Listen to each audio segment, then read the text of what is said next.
Yo, what's going on guys, it's Rez, and thank you for clicking on this video. Now, I know a lot of people have been talking about the Cryosthesia because it actually has received a lot of changes in the most recent update. So the changes to the Cryosthesia is that they removed the variable trigger, so now it actually fires when you pull the trigger. The charge shot has been moved to a special reload, and when you get a kill, you basically can just reload a free shot into the gun. And once it's shot, it actually returns to its normal sidearm form. It does not consume all the ammo, and in PvE it freezes everything in the AoE radius, and in PvP it slows. And like I said, a lot of people have been actually playing around with this thing and doing single target damage builds with it because of the seasonal mod focusing lens. But in this video I want to take a different approach and talk about its add clear capabilities, because I think it is one of the best in the game. And just in a single sidearm, a primary that has infinite ammo, you could do some crazy things with this weapon. But before we jump right into it, consider doing all the normal YouTube stuff. It really helps me out and our community grow by getting these videos out there for everyone to see. I truly appreciate it. Now, jumping right into it, we've already went over the changes that they make this weapon, and obviously having things like the catalyst is going to make the gun even better. But let's start talking about the mods and the certain fragments we're going to use, because obviously we're going to be using a stasis subclass, as it's going to pair extremely well with our stasis weapon. Now, really quick, you may be asking, why don't you just want to run something like the Aegir Scepter right here, because this is essentially just one of the best weapons in the game as well, and in stasis it works really well. The problem is with this is it actually uses special ammo, where something like the Cryosthesia has infinite ammo, and you can actually control where that freeze AoE is going to be at, unlike the Aegir Scepter where you actually have to kill an enemy and it's only going to freeze in that location. So you can get a kill and freeze literally anywhere on the map, and you have infinite ammo with it as well. So starting off with that subclass, I am on Warlock, but you can actually play this build on any character. I'm just using this on my Warlock, and I'm running Ice Revolts and Glacier Harvest. I do think it's a little bit better on Warlock, because if you read Glacier Harvest, freezing targets create stasis shards around the frozen targets. High tier combatants create more shards. So it's really good with the Cryosthesia, because obviously you're going to be freezing everything with the one shot, whereas the other ones with Titan you have to destroy frozen enemies, I think, or the crystals to spawn them, and then for our hunters you have to kill slow targets to spawn them. So this is just when you freeze them, you're gonna have crystals immediately, and it's really good with the mods we're going to be using for Cryosthesia. Now, Ice Revolts obviously is just going to freeze more people once you get a kill on frozen enemies. It's also really good, but fragments are the main thing. So again, you can't play this on every character. We're going to be running Whisper of Fissures. This is going to decrease the damage of Sod's burst of stasis when you destroy a stasis crystal and defeat a frozen target. So basically all your AoE is just going to be better now. Whisper of Shards, shattering a stasis crystal temporarily boosts your grenade recharge rate. Shattering additional stasis crystals increases the duration of this benefit. So I'm going to be running Glacial Grenade with 100 Discipline and Verity's Brow. And if you don't know what Verity's Brow does, when you get a kill that matches your subclass type, so Cryosthesia Stasis, you're running Stasis subclass, you get more grenade damage, and you're going to get grenade cooldown rate, which is really good. Plus your teammates also benefit from it as well. So you're just going to be able to shoot the stasis crystal, blow them up, do a lot of damage, get a lot of cooldown rate from this, plus the exotic helmet. Now, to make the stasis crystals easier to shoot, we're going to be running Whisper of Rennie, so kinetic weapons do increase damage to stasis crystals and frozen targets. This is really good as well, because obviously now you're going to be able to one-shot the Glacier Grenade with your sidearm, get instant detonation kills.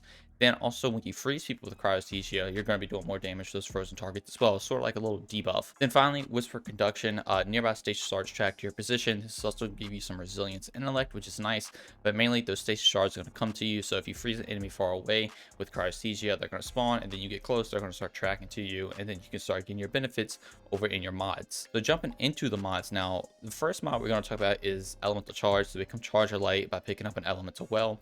If the Elemental Well element matches your subclass type, you gain 2 stacks of Charger Light instead of just 1. So that is really good, because Charger Light is going to play a huge part in this build. And to get our Elemental Wells, I'm going to be running Elemental Shards. So Stasis Shards now count as Stasis Elemental Wells. This does have a little cooldown, but it's still fine with this build.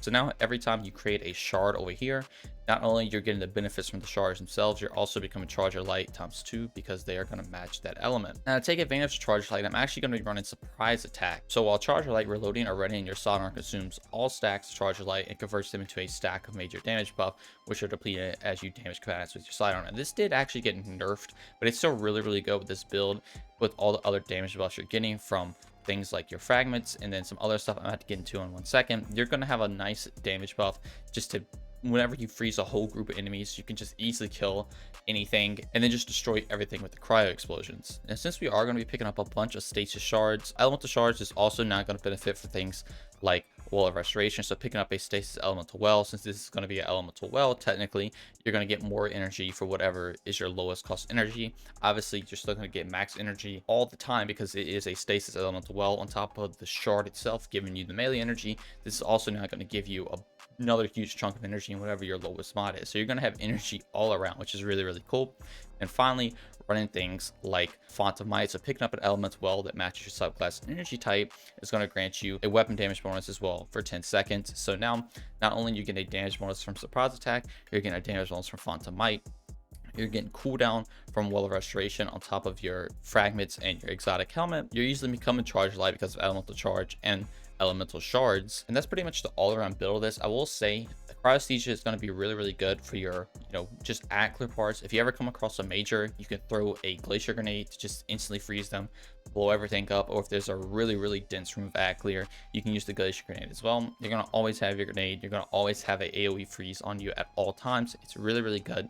And other mods, I would recommend running things like Side Armor Loader and Grenade Kickstart, so you can get your grenade back even faster. But if you don't want to run Grenade Kickstart, you can obviously run things like Champion mods, so you can do in-game activities with this, because this will work in game activities as well. Then a bunch of other things like Linear Fusion ammo, because I'm going to be running Particle Deconstruction, because since our AoE is based on just our one primary weapon, you can run things like the Gunsmith Cartesian Coordinate on top of Linear Fusion, and you're going to be able to do insane boss damage with this build on top of just being able to clear everything, and literally nothing is ever going to shoot you. You don't even need to run things like Protective Light, because literally you're going to just freeze everything, and it's no need to even have a defense mod if nothing's even shooting at you in the first place. Yeah, guys, that is pretty much the build. I will have some gameplay in the background if you guys would just like to continue watching this.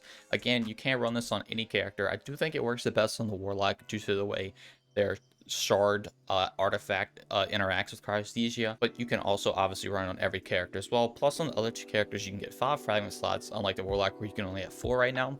So it could be really good on that as well. So you might want to tinker with that. But if you are on a Warlock and want to try this, I definitely would give it a shot. It is one of the best builds in the game. It can cover in-game content, just normal content. It can do boss damage. Obviously, ad clear is going to be insanely good on this, and ad clear is definitely a thing that gets looked under upon. Obviously, being able to one-shot champions and stuff with a melee ability is really cool and really, really good. But if you're in an in-game activity where the ads are just swarming you and you need to take control of that area, this is definitely the build that you're going to want to use. I actually would argue that this might be on the same level as a stasis turret build as Warlock, because of just how easy it is to just clear a room. And sidearms and in-game content actually aren't even that bad. If you're up at the right distance, you're going to be able to do a lot of damage and easily get your proc and just be able to freeze everything. But yeah, guys, that's not all for me. Let me know what you guys think about this, or if you try it out.